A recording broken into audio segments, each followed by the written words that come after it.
62.2 billion. All these projects are presented to Your Excellencies for your consideration and approval. Your Excellencies, available statistics indicate that the EAC region has among the highest road fertility rate in the world. In this regard, the region needs to urgently harmonize road safety laws and regulations, strengthen enforcement and institutional arrangements, to enhance road safety data collection and management systems, and improve road users' behavior and drivers' skills. We are really, the Council of Ministers were scared that as we develop these infrastructures, we should not also develop traps to finish our people. I am happy to report that the World Bank has expressed willingness to support us in this endeavor. Your Excellencies, I am happy to report that our regional cooperation on health, as enshrined in Article 118 of the treaty, is deepening, and that the partner states, with support from various development partners, are operationalizing several collaborative projects to benefit our population, currently estimated at 160, shortly reaching 170 million people. Examples of such initiatives include East African Regional Center of Excellence for Higher Medical Education, Health, Services and Research, harmonization of regulation of training and practice of health professionals, harmonization of regulation of medicines and other health technologies, strengthening national health insurance schemes, and portability of benefits of social health protection, strengthening health research and development.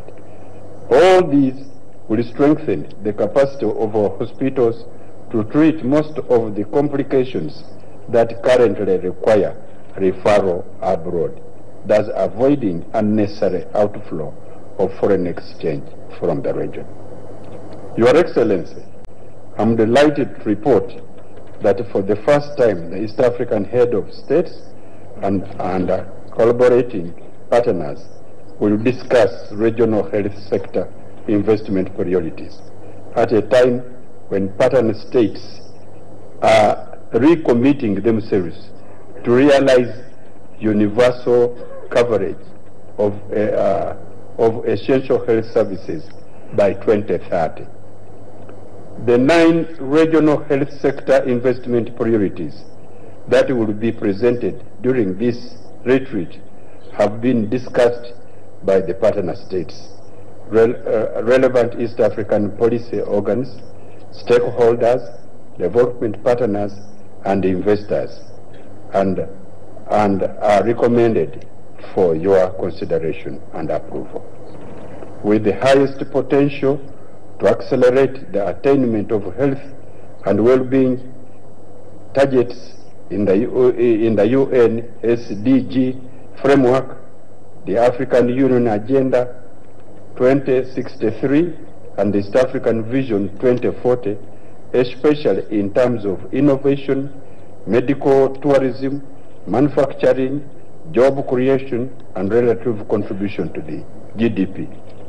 Your Excellencies, permit me to conclude my remarks by sincerely thanking the heads of state for allocating time out of your very busy schedule to consider the agenda on strengthening regional investment in the infrastructure and the health sectors. Once again, I welcome you to this retreat and I call upon our collaborators, partners and investors to join hands with the partner states to define the detailed pathway to expedite development and implementation of the priority investment in these two sectors. I thank you very much.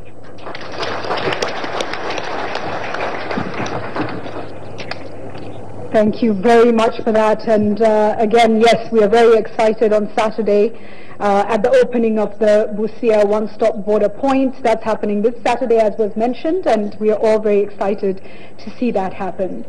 Ladies and gentlemen, on speaking about African integration, at the Africa Leadership Forum held in Dar es Salaam, Tanzania a while back, I recall President Yoweri Museveni saying, "Procrastination is the thief of time." We must stop procrastinating, we must act, and we must act decisively. It's so important that our leaders see this. And so as he comes up to make his welcome and opening remarks for this retreat, let's give a very warm round of applause to President Yoweri Museveni, our host. Thank you.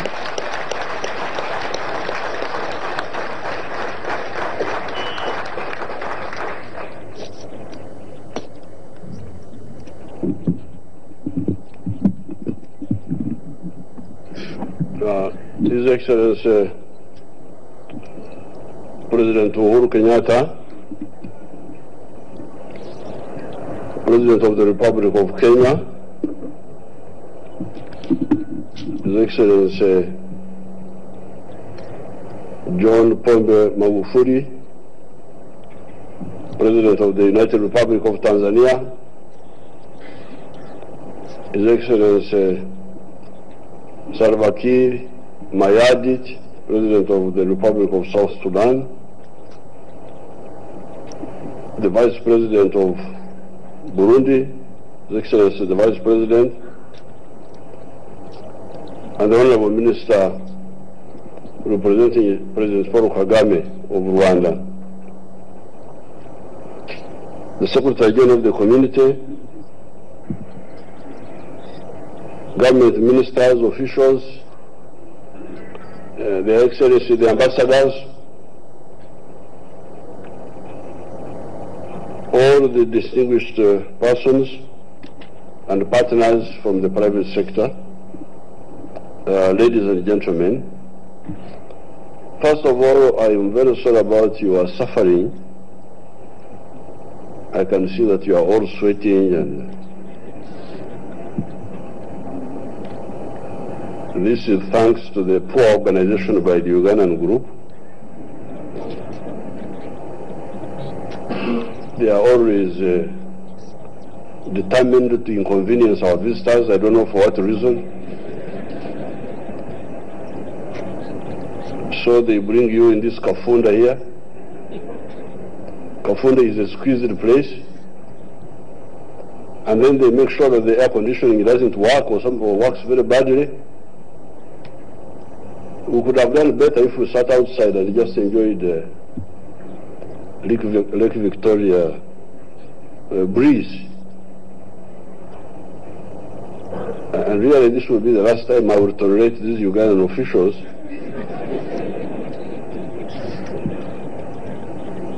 who habitually inconvenience our visitors with poor arrangements, because the air conditioning should either be, the doors are not properly sealed, so the air conditioning is going out, and you say you have got protocol officers, you see them moving up and down. So I'm very sorry about all this, because they are really spoiling your holiday, working holiday on Lake Victoria. I welcome you all to this East African Community Heads of State retreat on infrastructure and health financing as part of development. On behalf of the government and the people of Uganda, I extend a warm welcome to all of you and invite you to enjoy the hospitality of our country in spite of this suffering which you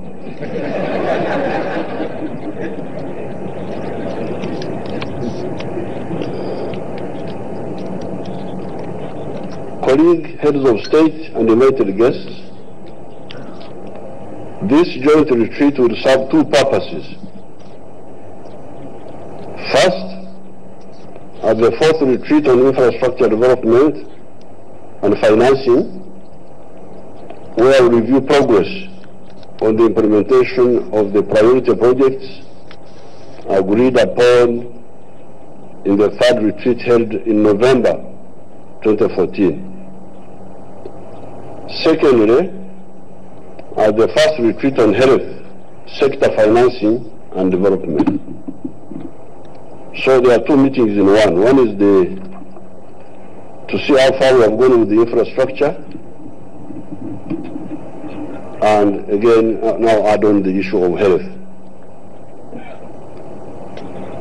Allow me to cite a few notable major ongoing infrastructure developments in the region, such as the implementation of the flagship standard gauge railway, of which the construction of the Mombasa-Nairobi section in the Northern Corridor is complete and operational, while the construction of the Dar es Salaam-Morogoro-Mwanza-Dodoma on the Central Corridor is ongoing. Other major undertakings are construction of the East African crude oil pipeline, the development of the Lamu Port, South Sudan, Ethiopia Transport Project Corridor, among others. Within Uganda, we are getting ready to first of all repair and start using the old railway lines to Malaba from Kampala, to Pakwach from Tororo, and to Kasese from Kampala. Even using the old line to Mombasa is cheaper than using the road. This poor economics by our planners is amazing. This road transport is a money eater. We used to have what we are calling the man eater of Tsavo, a lion which was eating people when they were building the railway. So these roads are money eaters. With the standard gauge railway now in Nairobi, it costs $5 cents per metric ton transported on the railway, compared to $15 cents per metric ton transported on the road. I'm always very suspicious of these figures given to me by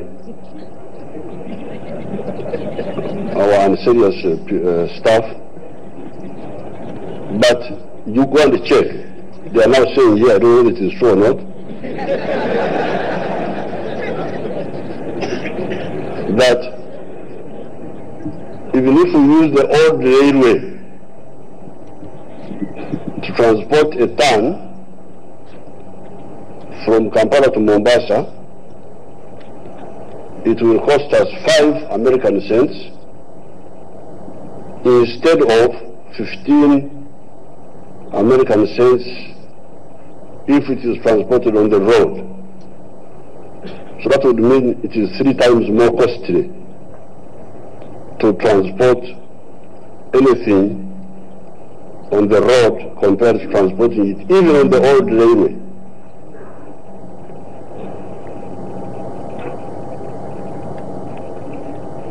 With the completed standard gauge railway, the rail transport will cost US $8 per metric ton, compared to 21 cents per metric ton on the road. Now I don't know why both of them will go up now. You see, that's why you need to be very careful with them. Because now with the new railway, both according to these people, both the rail transport and the road transport will go up. But it doesn't matter. You go and do that work. The point is clear that road transport, even to these inefficient people,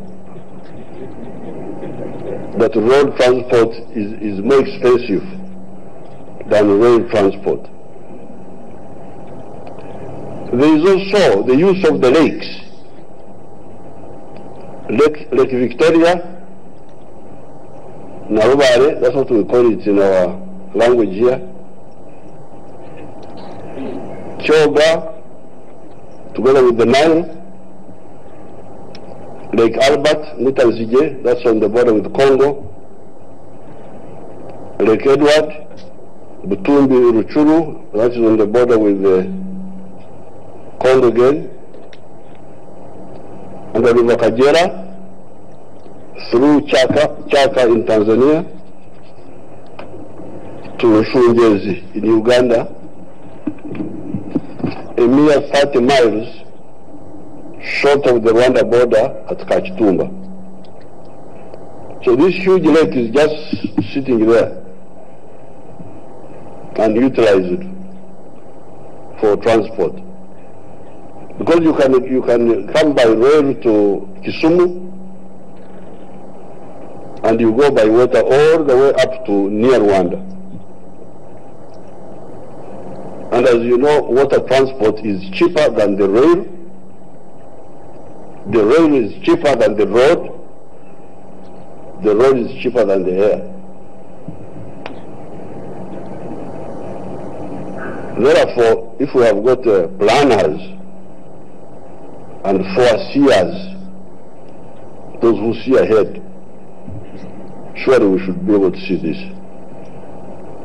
From Mwanza, you can reach any of these points in Uganda.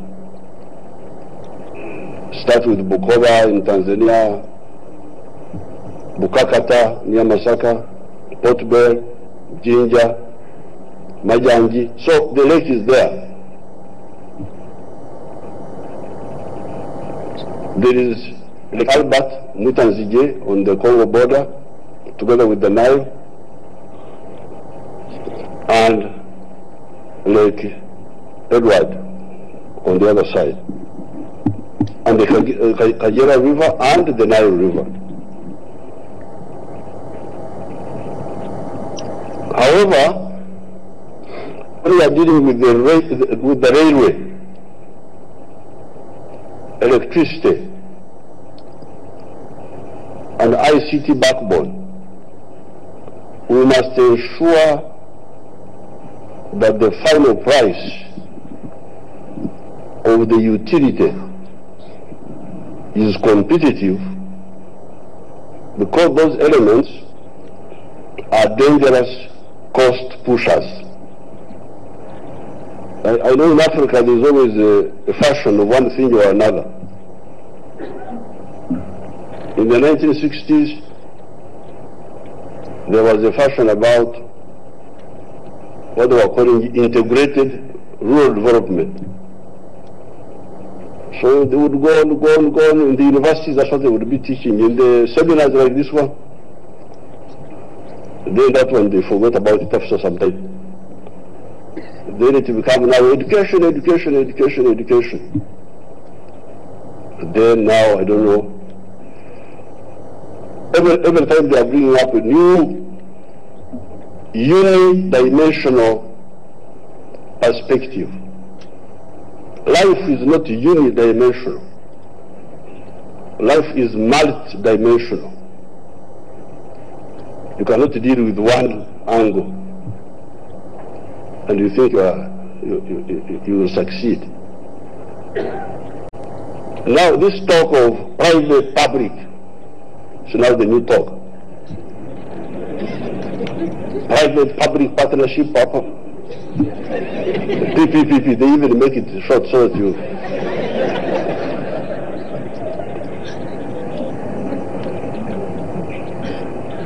that one must be anchored on the strategic plans. And especially for the three items, the railway, the electricity, and the ICT backbone. These three. The others I don't mind. For the roads I don't mind. If you build a road with the road tolls, as long as the cabueras have their own small road where they are squeezing the cabueras are the ordinary people.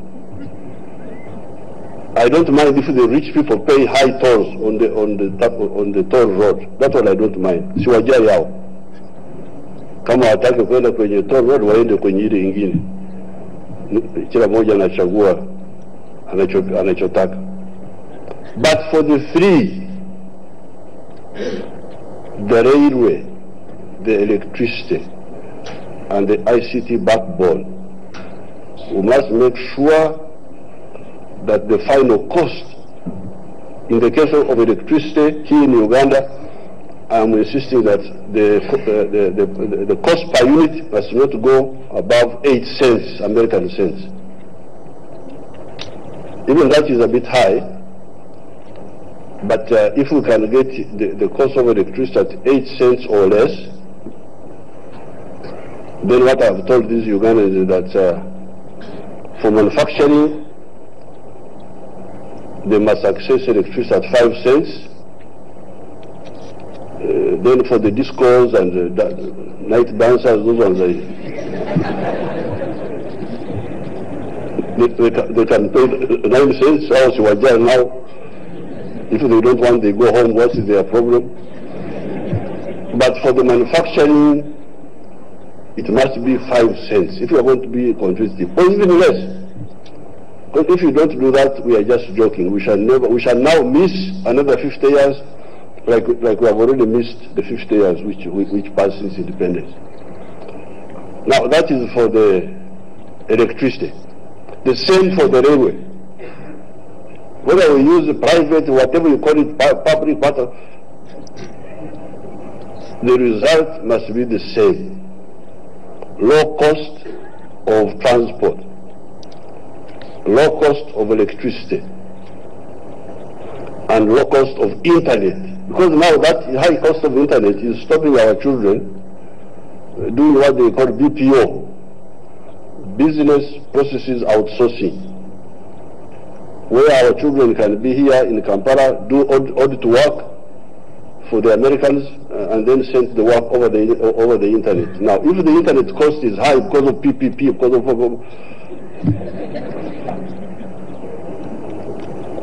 so therefore, with that question,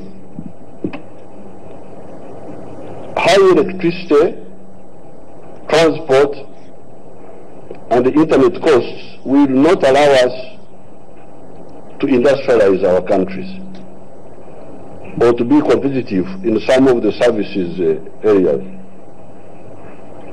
Therefore, the cost of money and the structure of ownership should never be allowed to interfere with this strategic aid.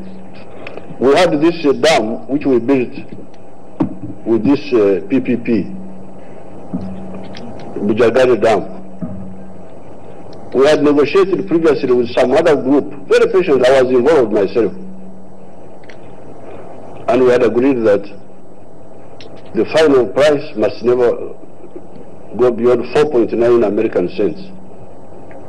Now, that original group had some problems, it didn't continue, so my people got another group. For some reason, they excluded me. They said my presence was undesirable. So they went and agreed and concluded. I was very happy. Bujagari Dam was built, it is now running. But when I said, what is the cost? Per unit, 11 cents. Per unit. Even with the subsidy of the government. without subsidy 13 cents. How could you agree to this? And what is the cost pusher? What is pushing this cost? Why is it so high? One of the reasons for pushing the cost is the cost of money. Because these people, the developers, went and borrowed expensive money to be paid back quickly, but also with a high profit margin for themselves. So I asked these wonderful people who are involved, commissioner, I don't know what, permanent secretary, expert, I don't know. How can you be expert in doing a shoulder work? So please, in the three areas, in the case of Uganda, this game is finished. We shall not accept any arrangement of high transport costs involving the railway or the water transport. The road, optional. So if you want to be expensive, I have no problem. That is for the rich people who want to shed off some weight. But for the railway, for the water transport, the cost must be down. For the electricity and for the internet, the cost of the internet. The region is also moving forward on trade facilitation through the harmonization of the vehicle load control and operationalization of the one-stop border posts. We will open yet another crucial border post of Malaba on Saturday, as planned by our ministers. We have also made good strides on the AAC one area network, and the implementation of the cross-border ICT infrastructure is critical for the attainment of a unified market in communication services in East Africa. I'm gratified to note that Kenya, Rwanda and Uganda have implemented the EAC roaming framework, which has considerably reduced on the telecommunications charges for the East African citizens. I urge all the partner states to embrace this initiative for the benefit of our people. The transformation of the EAC customs, the transformation of the East African Customs Union into a single customs territory was a major step in advancing the integration agenda. The community has since January 2014 incrementally rolled out our cargo on the single customs territory. I am happy to report that in December 2017, all goods were rolled into single customs territory. Thus, all goods are entered into the single customs territory once they reach the first point of entry into the community, with taxes being assessed and paid to the destination partner states. I call upon Your Excellencies to continue in the path of connecting our region and encouraging internal investment in infrastructure to boost the facilitation of production and productivity. While the rest of Africa continue to register slow growth, East Africa is the fastest growing region. This is partly due to solving this bottleneck of communication by the investments we make in the infrastructure. I wish to mention some of the challenges, like delays in project delivery caused by the procurement challenges. As heads of state, we agreed on the priority projects across the region, but we do not have in place a harmonized approach of procuring for these projects. This is an area that we could address collectively. Excellencies, ladies and gentlemen, whereas developed countries anchor their infrastructure development on their strong financial and capital markets, this region lacks such muscle and hence missed the opportunity to access sufficient and cheaper capital. Infrastructure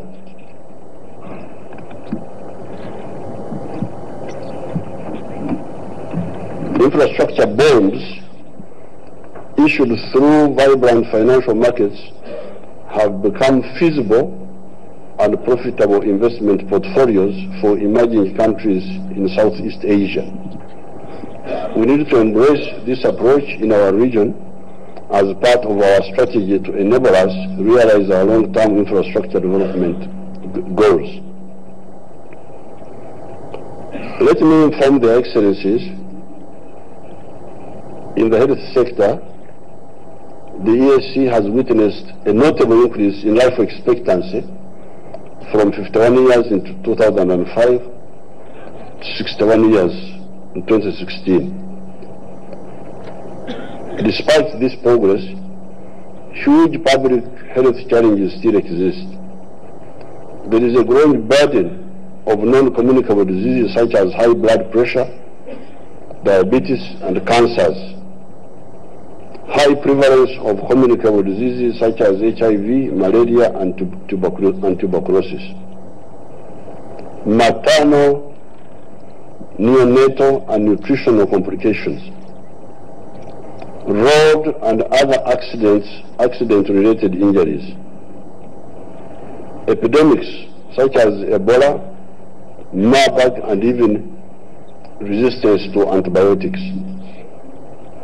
In East Africa, we need to learn lessons from the outbreak of Ebola that ravaged West Africa from 2014 to 2016, in which over 11,000 people perished, but also investment, production, and travel were severely disrupted. Such outbreaks overstretch the health systems and resources, threaten trade, and slow down the overall socio-economic transformation. We as a region need to strengthen the rapid response mechanisms against health security threats.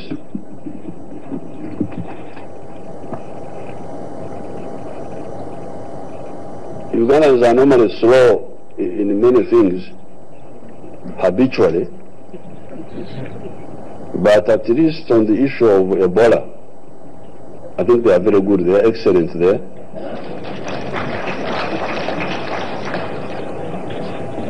So that means that their slowness is intentional, because when they want to be fast, they become fast.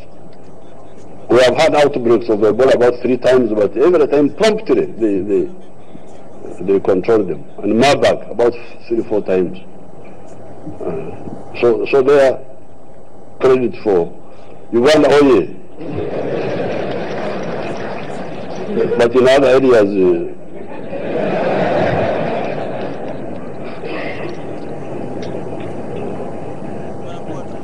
with the current array of technologies at our disposal, there is no reason why we cannot eliminate some of the public health challenges such as malaria, tuberculosis, HIV and AIDS, preventable maternal and child death. These days we are better equipped to deal with the non-communicable diseases and the epidemics. We must therefore deliberately refocus our efforts to address these challenges through increasing investment in prevention, human and technological resources to accelerate progress towards universal coverage of essential health to the peoples of East Africa. As we commit ourselves as leaders to champion the health agenda, I call upon investors and development partners to take advantage of potential investment opportunities such as the high unmet needs for specialized health care of the rapidly growing population, dealing with the growing middle class, and a wide range of potential incentives offered by the partner states. Besides ensuring healthy lives,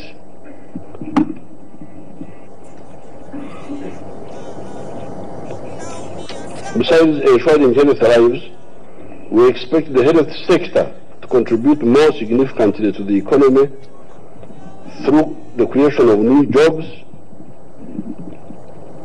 proliferation of innovations, expansion of manufacturing of medicines and health technologies, and medical tourism. The sector should be a foreign exchange earner to the region, the health sector.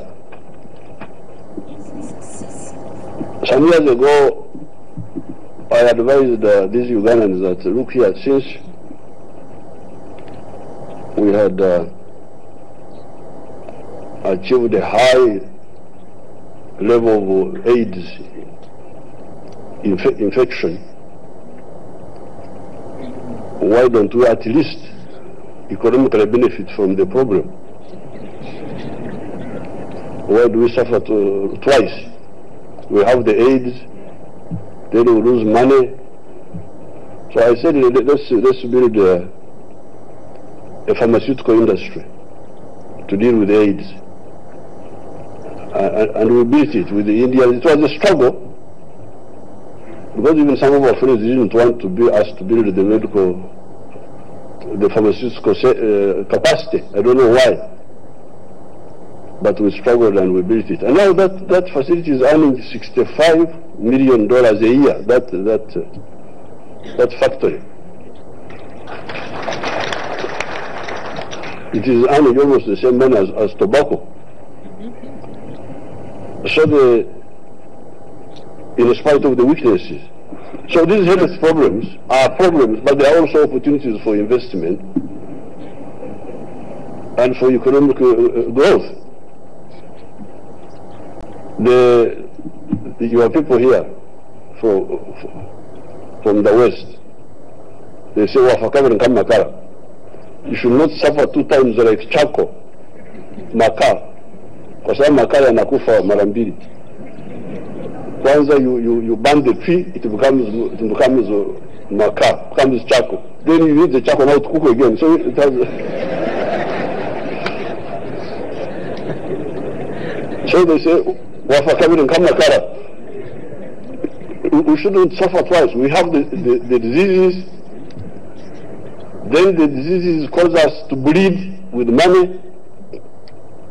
So if we have the diseases, at least let's get money out of the diseases. So that we suffer once, not like the Macau which suffers twice. In this regard, we need to learn and apply lessons from emerging economies such as India, whose total healthcare industry revenue is expected to increase from US dollars 110 billion in 2016 to 372 billion by 2022. India will be earning $372 billion from these health problems. Shida za afya wao ni biashara. In order to achieve this, we need to plan in a harmonized way. In Uganda, for instance, we indeed have a nascent pharmaceutical industry. You need starch, pharmaceutical grade starch. That one you don't have. So what do? They import from now, I don't know where. So, because they are importing the starch, because that tablet you take is not all medicine. Much of it is just muhogo. If you process muhogo properly, you will get the starch, which is the grade which can. But they don't bother to do that. Muhogo meja hapa, cassava. So they import now the starch from I don't know where, and now the medicine remains expensive.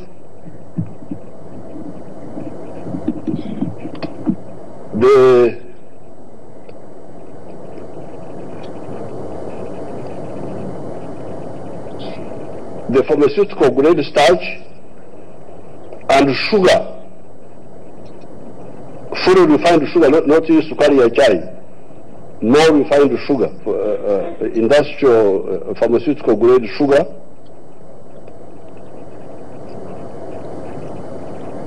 are needed for tablets, but also for children's medicine, for syrups, for the children. I'm told the drugs would be 20% cheaper if we are using our own pharmaceutical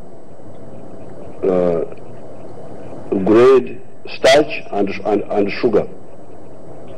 Moreover, apart from helping in the pharmaceutical industry, more refined sugar is also needed in the soft drinks industry. Uganda is squandering $34 million per year importing refined sugar for the soft drinks. So the Africans really die many times, not even 2 times like this. So the soft drinks, all these sodas you are drinking, they are full of sugar from I don't know where. But you produce sugar here, why can't you refine it more and you put it at least? And your Ugandans, this is why hosting you here, they are losing $34 million each year for importing refined sugar for soft drinks.